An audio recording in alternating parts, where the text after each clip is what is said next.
Free Living with Julie Lavender. I'm here to say hello, to say hang in there, to say we're learning a new piece, a new part of the fear free puzzle together every day. And short and sweet, just to give you enough to chew on, because some of you are going to want to go deeper. Some of you are going to want to ask questions about how you can really essentially shepherd your brain and your body into a new way of living. And that's something that we'll be talking about later. Because if you think about how long you've spent learning to be afraid, can you imagine that it might take a little bit of effort to learn how to live differently from that? We talk about this. Fear free living is learned, just like fearful living is learned. It's not something that you just have or don't have. It's something that is ingrained on you through pain. Pain creates memories that are stored in your cells of your body, in your brain, as pictures. And that's how they're called up, very visual. And so the idea of having a new way of life means disconnecting, hello there, disconnecting from the pictures, the replay of what taught you what you believed to begin with. Isn't that encouraging? Isn't it encouraging to know that you're not destined to be afraid? You're not destined to be intimidated. You're not destined to be the shy one with the social anxiety. None of that's a destiny. None of that's hardwired. All of that is learned. So much of everything in our lives, very, very little of it is, it's nature versus nurture kind of thing, that argument. Even when it comes to things that we've assumed about ourselves. Did you know that even DNA can be changed through traumatic experiences? This is some of the research that's been done, and I teach on it more deeply in my classes. The idea is that they've learned that traumatic experiences can actually affect DNA, which then would pass that on. They found that certain people types and tribes that have had consistently traumatizing experiences, that actually can show up in generations following them. And of course, we see in the Bible talking about the sins of the fathers and mothers.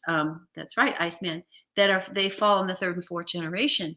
Well, I'm not saying you're responsible for what your fathers and mothers do. I'm just saying that the things your fathers and mothers learned because of sin, because of fallenness, because of brokenness has an impact that not only is spiritual and moral, it is associated with the physiology of the body. Isn't that interesting that DNA can be changed based on trauma? Well, guess what? I believe DNA can be healed. I believe DNA can be restored. And that certainly is a supernatural process, but it has to be aided by the natural process of you and your brain and what you choose to think about and focus on. One of my mentors, John Paul Jackson, said, hey there, said, what you focus on, you make room for. I always thought that was kind of nice. Well, of course, because what you focus on is going to suck up time and energy. But really, neurologically as well, and spiritually, what you focus on, you literally create a throne for something in your heart, a throne for what you're obsessed by, a throne for what you spend all your time and energy focused on trying to get. You create a throne for it, which is authority. And if you're focused on the things that obsess you in terms of the fear landscape, wow, you create a throne, an authority position of fear in your life. So it is a spiritual idea. It's an emotional concept, this idea that what you focus on, you make room for, but it's also a neurological, physiological thing, that your body can actually become a resting place for fear. It can be a place where fear as a spirit and fear as a learned response, it's both. It finds a space in you where it just fits, it just works. You're wired for it. It's a good landing spot for you, and a landing spot for fear to enlarge in you and to own more and more of you daily. I think it's really fascinating to learn that that's not the way it has to be. I think it's really fascinating to learn that that we can change and that we can become different, and that physiologically we're designed to change. We're designed to wire and to rewire and to grow and overcome. And that's amazing because you and I both know that when we're afraid and anxious, that it feels like we'll never feel anything else, doesn't it? You have a moment of panic or anxiety or concern, your body goes into a state of self-protection to make sure you're going to be okay. And yeah, you know what, Grammy Pam? I actually went through that in the spring. I don't know if you guys knew about it. I kept it pretty quiet because I didn't want to give space to anything. But I had that thing, I forget what they call it, but I had an occurrence in my heart and they called it broken heart syndrome. And I was like, well, it was definitely a spiritual kind of attack, and I overcame it, kicked it back to the curb really quickly. But when the doctor said, they call this broken heart syndrome, I was like, what the heck is she talking about? Then I realized that there was grief related to the situation that was uncomfortable to me.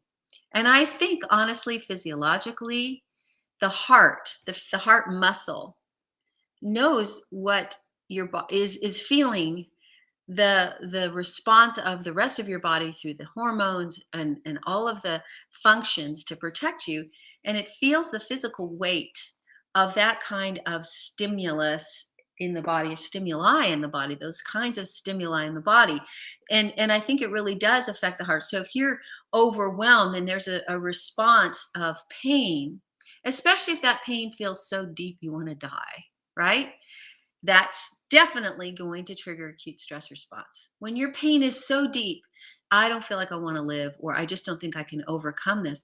And it moves from in emotional inflammation into I want to die. I don't want to feel this. I'm out of here. I can't carry on.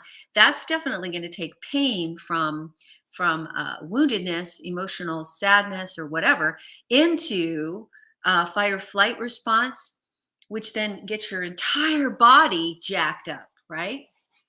And so that's probably why when people have broken hearts, that it's so one of the reasons why it's so emotionally broken hearts, why it's so powerful for the physical in the body.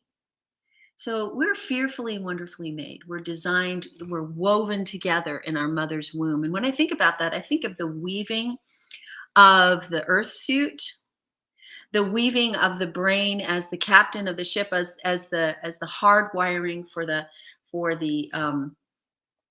you know the piloting, where the helm is, the physical helm, that's woven in, right? And then we've got all of the chemical weavings together.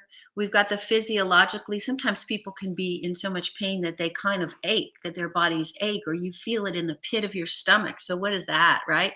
Weaving together of these layers of you. Then you have the layer of thought, right? That's woven in.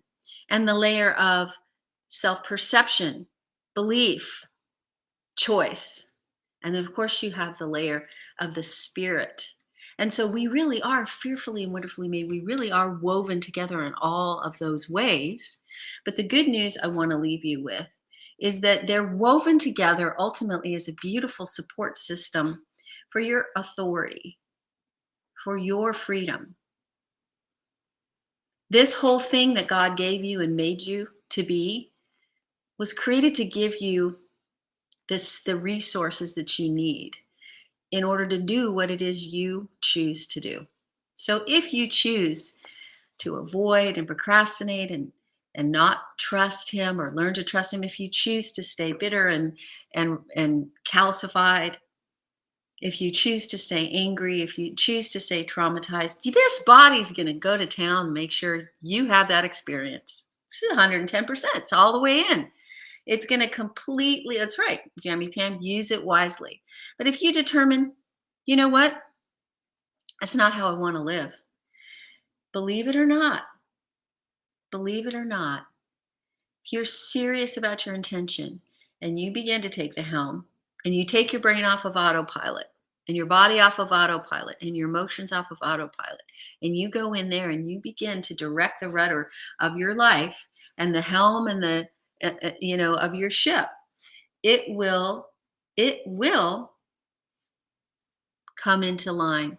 I think that's fascinating because I see that in the book of James where it talks about how, the tongue is so powerful. It's like a little rudder can direct the whole ship. And generally we hear that verse like it is a negative. Oh my gosh, the bad things I said are going to take everybody off course and change everything. Well, what if it's actually a promise that in the physiological rewiring of your brain and realigning of your emotions and the freeing your body from acute stress response, what if that little choice to speak the truth is actually a powerful rudder that's going to right the direction of your physiology, your emotions, your experience, and keep you in track with the truth of the spirit about you? What if that verse in James is really meant to encourage us that we have a rudder here, because thought, what you think, what you listen to, what you hear, what you say out loud consistently, intentionally, on purpose, with fortitude, is actually the most powerful thing for changing your brain along with God's healing of your memories. So think about your rudder. Think about what's possible for you, right? Right. Well, my friends, yet again, just a thought. If I think there's still somewhere here, somewhere a caption. I think it's still there.